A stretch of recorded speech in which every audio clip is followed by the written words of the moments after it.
They said Claire had everything: a mansion that looked like a postcard, a husband whose name controlled half the city, and diamonds so bright they sparkled even in the dark. But everything she owned could not buy her the one thing her husband wanted most: a child. And so, after 7 years of marriage, 7 years of tears, injections, prayers, and silent heartbreak, Claire found herself standing in the driveway with a single suitcase, while the man who once promised forever glared at her like she was a stranger. "Just go, Claire," her husband, Victor Hale, said coldly. "I need an heir, not excuses." Her voice trembled. "Victor, please, don't do this. I still love you."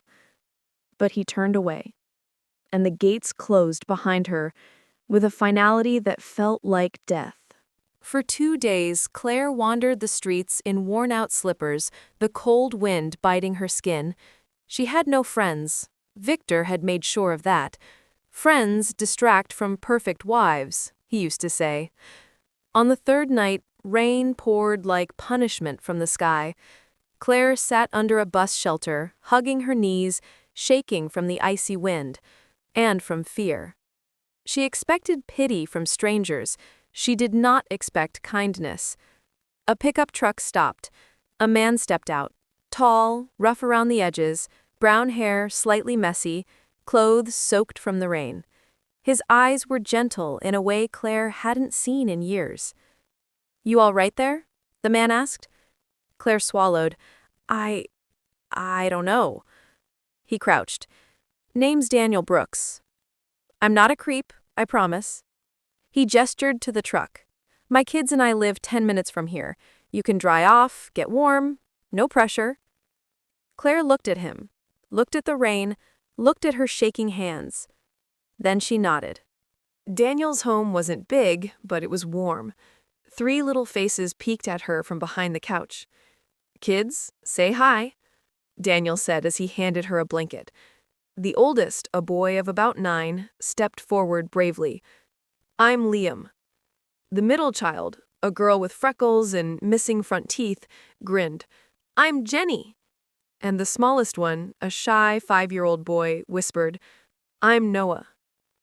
Claire blinked. "You have 3 kids?" Daniel gave a small shrug and a sad smile. "Their mom passed 4 years ago. I'm doing my best." Something about those words hit her harder than the cold rain had. She knew grief, she knew pain, and she knew the emptiness of missing someone who could never return.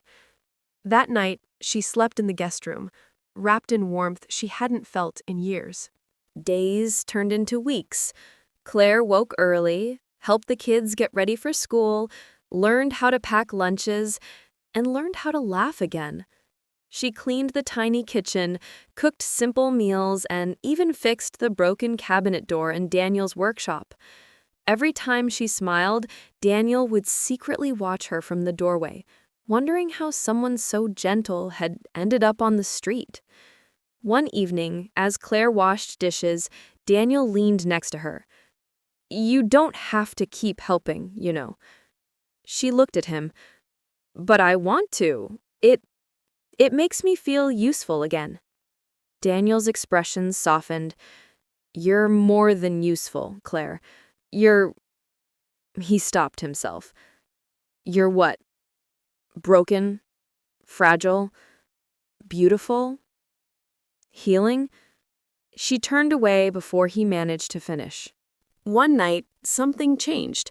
Daniel came home late, tired, covered in dust from a construction site.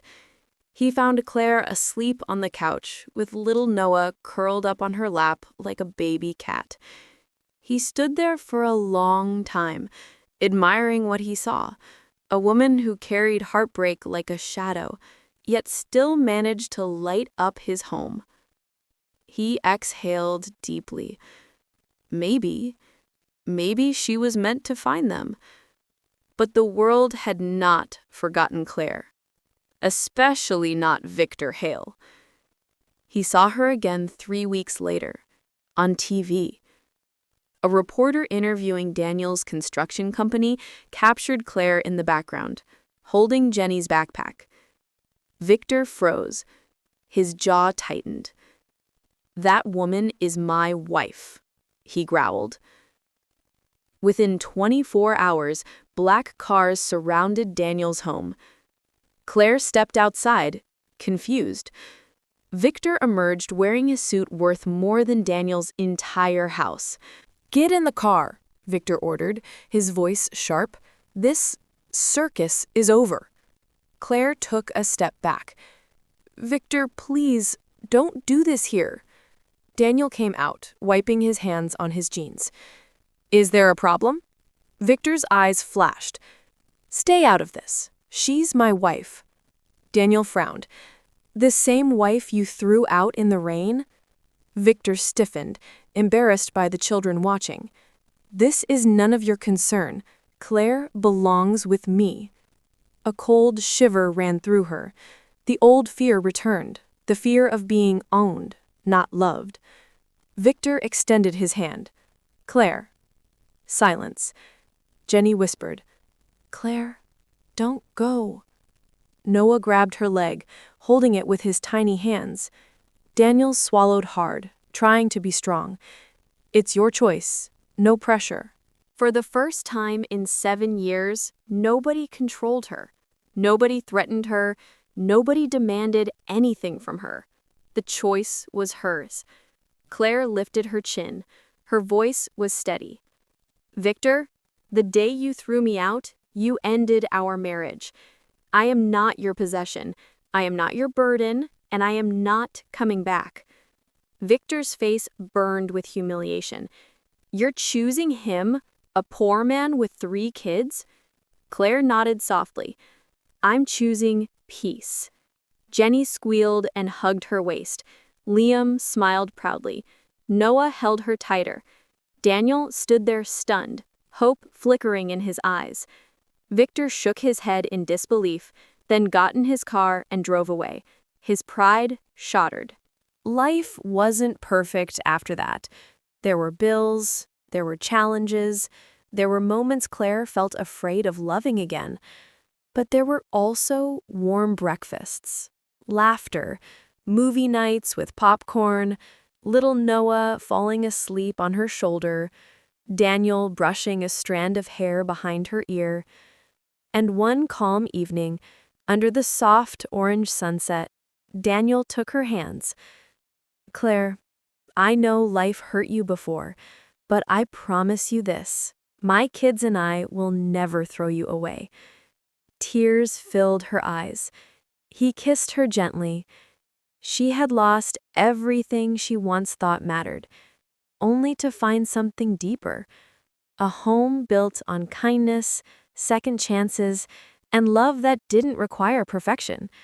And for the first time in her life, Claire finally felt chosen. Thank you so much for spending this time with us.